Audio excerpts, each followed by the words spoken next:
I know it's hard for a lot of us to find the time to listen to a whole podcast or to watch one if you're watching this on YouTube, which you shouldn't be, but that's okay. This is a clip that I enjoyed from the episode and hope you find it valuable too.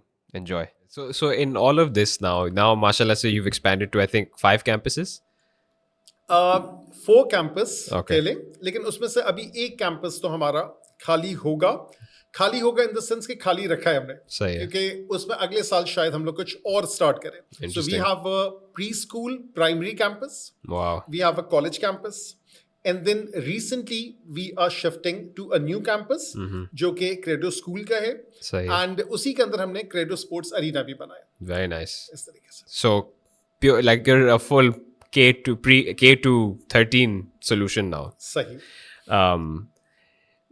What do you feel like in the past now going on to 7 years? 6 years हो गए हैं और उसमें एक साल एक साल preparation का preparation लगा है. में. बिल्कुल सही कह रहे हैं. So in these 7 years, what do you feel like has been the most important driver for the business? And then secondly, what do you feel has been your biggest lesson for your own development and growth in these 7 years? Business के perspective से बात करेंगे तो it's basically cooperation between the partners. It is about focusing कि हमें चीज़ों को आगे लेके चल रहे हैं. अप्स एंड डाउन्स हमेशा आते हैं, लोग आते भी हैं जाते भी हैं, इस तरीके से होता है.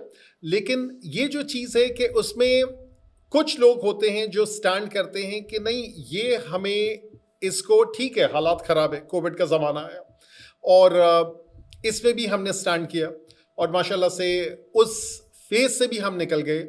आई थिंक डिटर्मिनेशन और इस चीज़ पे बिलीव कि आप जो चीज़ प्रोवाइड कर रहे हैं वो वाकई वर्थवाइल है, उसके मार्केट में ज़रूरत है, तो लोग उस चीज़ को बाय करते हैं.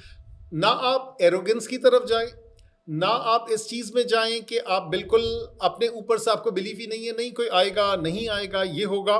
तो वो जो सेल्फ बिलीफ है, अपनी सेल्फ स्टीम है और उस बिजनेस की सेल्फ स्टीम है, उसके साथ लगे रहना, उस पर टाइम इन्वेस्ट करना. अब जैसे आप वही बात कर रहे थे सैटरडे की या संडे की, तो अभी मैं रास्ते में रोहिल से बात कर रहा था कि रोहिल कल संडे को हम लोग बैठ जाएंगे, थोड़ी सी चीज़ें डिस्कस करनी है, क्योंकि नॉर्मल डेज में फिर वो टाइम नहीं मिलता.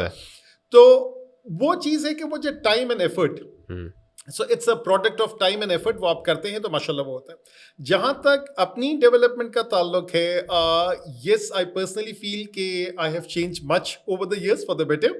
वो ये था कि शायद मैं किसी ज़माने में बहुत कुछ खास दोस्तों के साथ तो मेरा होता था उठना बैठना, लेकिन शायद मैं इतना फ्रैंक नहीं होता था.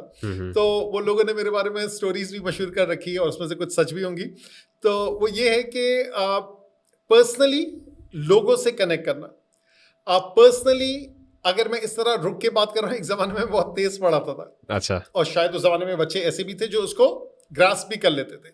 तो वो उसको उस लेवल में पढ़ाना कि बिल्कुल बेसिक से स्टार्ट करना, उसको अच्छे से अच्छा करता गया. अपने सब्जेक्ट में भी मैं करता गया. तो मैं आज सोचता हूँ कि मैं आज से शायद 15 साल पहले जो पढ़ा रहा था वो उस क्वालिटी का नहीं था. हालांकि वो बच्चे आज भी कहते हैं सर आप बहुत अच्छा पढ़ा रहे. तो मैंने कहा अगर वो ये वाला देख ले तो उनको लगेगा कि कुछ ज़्यादा ही अच्छा पढ़ा रहे. सही. तो ये पर्सनली है. एट द सेम टाइम जहाँ तक पब्लिक के साथ ताल्लुक है, तो वो के लोग फिर presentation, I am not exaggerating, लेकिन कभी बार कहते कि हमने ये चीज़ अटेंड की, ये अटेंड की, लेकिन आपने जिस तरीके से समझाया वो हमें बहुत अच्छा लगा, हमारा कॉन्सेप्ट क्लियर हुआ. तो मैंने कहा कि technically what I am doing is that I am teaching parents also. तो one word, teaching with passion. Teaching असल चीज़ है, लेकिन पैशन के साथ I think that saves the day. Okay, interesting. And you've iterated constantly. Yes, every single class, every single day, I try to be better than before. Do you actually sit and reflect and ask yourself, how could I have done this better? Yes. मैं बिल्कुल एक ज़माने में तो diary में लिखता था, अब लिखता इतना नहीं हूँ, लेकिन ये बिल्कुल है कि अच्छा ये वाला क्वेश्चन मैंने समझाया था, तो मैंने पिछले साल जब किया था ना, तो मैंने इसको इस अप्रोच से कराया था. या 3 क्वेश्चंस हैं तो मैंने 1 2 3 के ऑर्डर में किया. व्हाट इफ मैं 3 को पहले समझा देता, तो शायद उसकी बेसिस पे 1 और 2 ज्यादा आसान हो जाता. तो वो मैं हर साल का मेरा जो टीचिंग पैटर्न होता है वो कुछ ना कुछ डिफरेंट होता है. सही. Okay, interesting.